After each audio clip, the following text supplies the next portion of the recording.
Seorang teman wanti-wanti saya untuk menjauhi dunia politik. Menurutnya misi sosial dan kemanusiaan lebih cocok dan pas buat saya. Ia suka dengan aksi dan tulisan saya soal sosial dan kemanusiaan, namun tidak pada tulisan soal politik, apalagi soal pilkada serentak tahun ini. Saya maklumi pendapat dan sarannya itu. Banyak teman-teman saya enek dan muak dengan berita dan tulisan soal politik. Bagi mereka, politik itu kotor, kejam, raja tega, tega menipu, tega merampok, tega memperkosa hak-hak publik. Segala cara dilakukan, sekalipun itu haram dan bertentangan dengan nilai moral dan etika. Suka tidak suka, buruknya apresiasi publik tentang politik Indonesia menjadi tanggung jawab kita semua. Mata rantai proses demokrasi kita jelimet dan begitu kompleks. Politisi punya saham besar dalam meracuni pemilih dengan money politik. Publik juga punya saham besar dalam memaksa politisi menyiram uang untuk membeli suara. Muara dari proses pilkada yang rusak itu ujungnya melahirkan pemimpin yang rusak.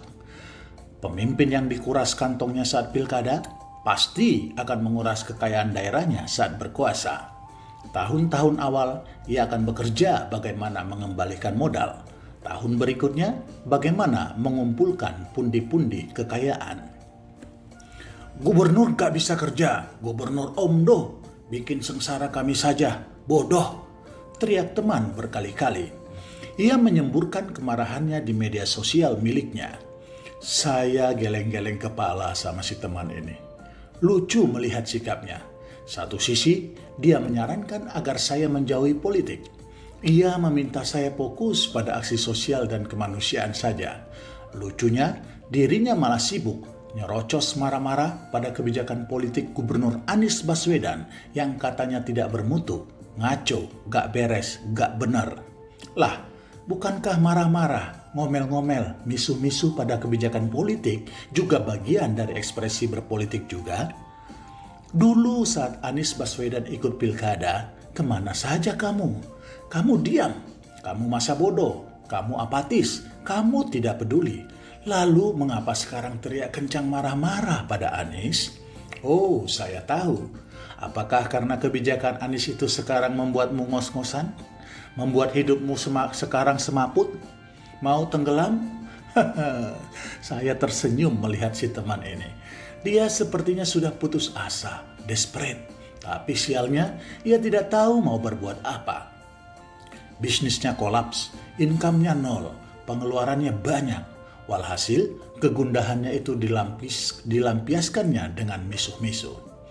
Orang-orang model seperti teman saya ini banyak kita jumpai. Orang begini bermental apatis pada kehidupan publik. Orang bermental masa bodoh pada sekelilingnya. Yang penting dirinya aman dan nyaman. Orang lain mampus, itu urusannya sendiri. Saya meyakini melakukan kerja sosial dan kemanusiaan itu adalah hilir dari tindakan kita, berbangsa dan bernegara. Ibarat CSR perusahaan, kita sudah beruntung hidup berkecukupan, maka memberi waktu, tenaga, dan materi untuk kerja sosial dan kemanusiaan adalah kewajiban kita sebagai makhluk sosial.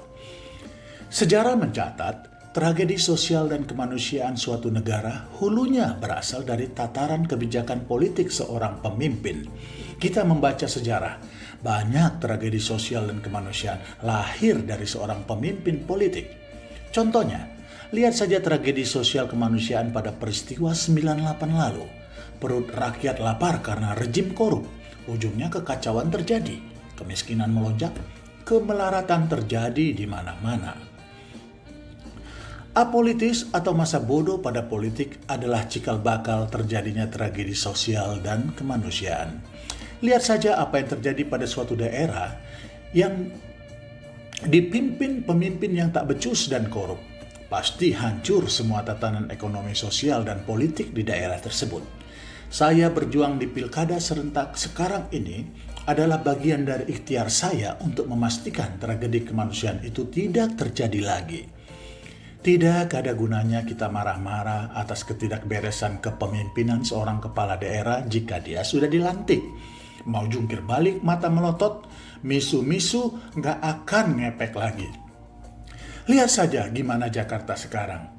Kamu marah-marah sampai biji mata kamu keluar juga gak ngaruh sama dia. Tetap aja Anies jadi gubernur sampai 2022. Kamu hanya dapat bonus darah tinggi naik, asam lambung kumat, dan asam urat naik. Pengalaman saya di dunia belantara politik ini mengajarkan banyak hal. Intinya, tanda tangan pemimpin politik itu menentukan hitam putihnya nasib kita. Sekarang, saya terjun di Pilkada Simalungun. Itu adalah bagian dari nilai perjuangan saya untuk menghentikan tragedi sosial, ekonomi, dan kemanusiaan tidak terulang lagi. Saya punya saudara kandung tinggal di Simalungun. Keponakan-keponakan saya sekolah dan hidup di sana. Curhat kehidupan mereka sehari-hari membuat saya semakin bersemangat untuk memastikan Simalungun tidak jatuh ke dalam jurang kemerosotan semakin dalam. Lihatlah jalan-jalan di Simalungun. Saya sudah beberapa kali turun ke sana. Hampir semua provinsi di tanah air sudah saya kunjungi. Jalanan di Simalungun adalah jalan terburuk yang pernah saya lihat. Kalah sama jalanan di Samosir, bahkan di Pulau Buru, Maluku sekalipun. Padahal Simalungun adalah hamparan kepingan surga yang jatuh ke bumi.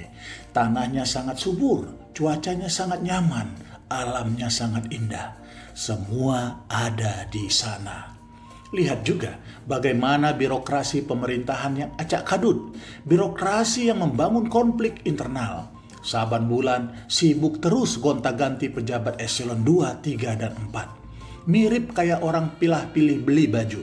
Diambil, dipakai, dicocokin. Kalau gak cocok, ganti dan coba yang lain. Begitu terus sampai corona hilang dari bumi.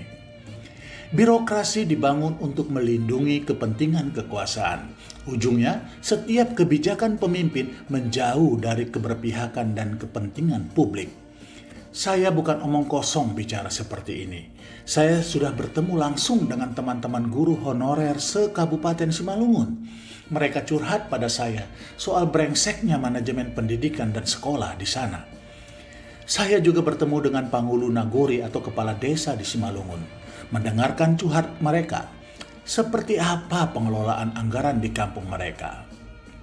Kata orang bijak, seekor keledai tidak akan mau jatuh ke lubang yang sama untuk yang kedua kali. Saya datang ke tempat tinggal saudara kandung saya di Simalungun hanya untuk memastikan agar abang saya, keponakan-keponakan saya, dan tetangga-tetangganya tidak jatuh ke lubang yang sama sekali lagi. Bagi saya, lebih baik saya berjuang memenangkan calon kepala daerah yang berpotensi memanusiakan kemanusiaan daripada membiarkan seorang calon yang tak pantas mengelola nasib kemanusiaan warga Simalungun. Setidaknya, saya berusaha memadamkan api di awal sebelum api itu membakar lebih besar bagi kehidupan di Simalungun. Begitu, Diate Itupa. Salam perjuangan penuh cinta. Birgaldo Sinaga. Teman-teman seperjuangan, terima kasih telah menyaksikan channel YouTube ini. Jangan lupa subscribe, bunyikan lonceng, like, komen, dan share. Terima kasih.